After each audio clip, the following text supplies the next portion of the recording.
combien coûte une cuve de récupération d'eau pluviale? Alors c'est une grande question, ça dépend de pas mal de critères. Ça dépend d'où elle est fabriquée, ça dépend comment elle est fabriquée, ça dépend de la capacité, puis ça dépend où on la livre.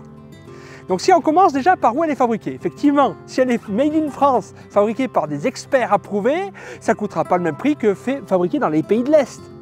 Mais vous n'aurez pas la même sécurité, la même sérénité, la même garantie. Une garantie 10 ans chez Duraplast vous donne une certaine sérénité, vous avez des experts qui sont là pour vous aider, pour vous accompagner tout au long de votre expérience. Également, la façon dont vous allez la fabriquer.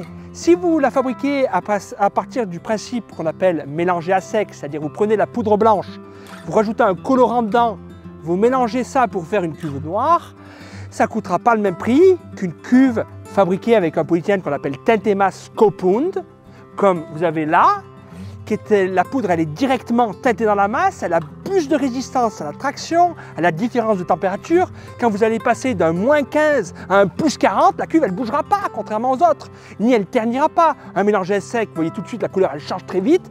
Un mélangé à un Tintemas, ça dure beaucoup plus longtemps dans le temps, donc c'est pas le même prix.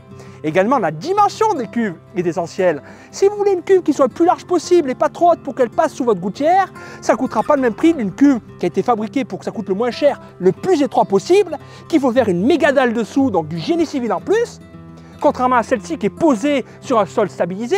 Donc la cuve peut coûter plus cher, mais vous avez moins de génie civil. Également, souvent les cuves étroites, c'est pour qu'elles transportent facilement dans un camion normal, bâché, que les cuves larges, il faut du convoi exceptionnel, donc ça coûte plus cher. Par contre, c'est beaucoup plus pratique, polyvalent, on peut les déplacer.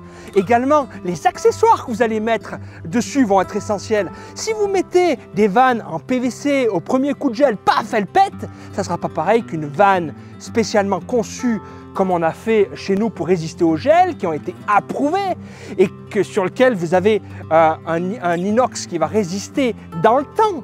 Ça ne sera pas le même prix. Et également le diamètre des vannes. Si vous passez sur une vanne diamètre DN50 2 pouces ou une vanne 3 pouces 80, ça ne sera pas le même prix. Mais sachez que tous les prochains pulvérisateurs seront en 3 pouces. Donc c'est dommage de ne pas le mettre d'origine.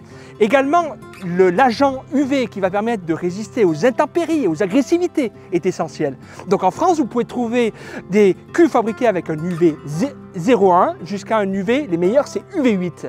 8, ça veut dire que c'est fait pour résister 8 ans en plein soleil, 100% du temps. Donc, effectivement, elle ne fait pas soleil 100% du temps, donc elles vont durer plus longtemps. Mais Duraplast a fait le choix de faire fabriquer un polyéthylène spécifique pour nous, qui est UV 16, pas UV 8, donc 2 fois plus de résistance que ce que vous trouvez dans le marché français ou européen. Donc ça, c'est des éléments à prendre en considération dans votre choix et c'est ce qui explique le prix de la cuve. La manière que vous allez la fabriquer. Si vous la fabriquez très vite, la cuve, elle aura moins de résistance que si vous prenez votre temps et qu'elle soit refroidie très lentement. C'est comme le ciment. Plus il est fabriqué vite, le ciment pro est moins costaud que le ciment normal. C'est exactement pareil dans une cuve. Donc ça, c'est des éléments à prendre en considération dans le prix de la cuve. Également, les accessoires que vous allez mettre, si vous voulez mettre des jauges, là-dessus d'origine, vous avez des couvercles professionnels avec des embases. C'est différent d'une cuve où tu vises directement dans la cuve qui n'arrête pas de s'enlever. C'est deux choses différentes. Également, sur le prix, pour répondre à la question, vous pouvez partir entre 0,25 € du litre à 0,30 € du litre pour votre stockage, à rajouter également les accessoires que vous allez mettre dessus. Mais il faut prendre aussi en considération le génie civil qu'il y a. Une cuve enterrée demandera beaucoup plus de génie civil et ne sera pas déplaçable.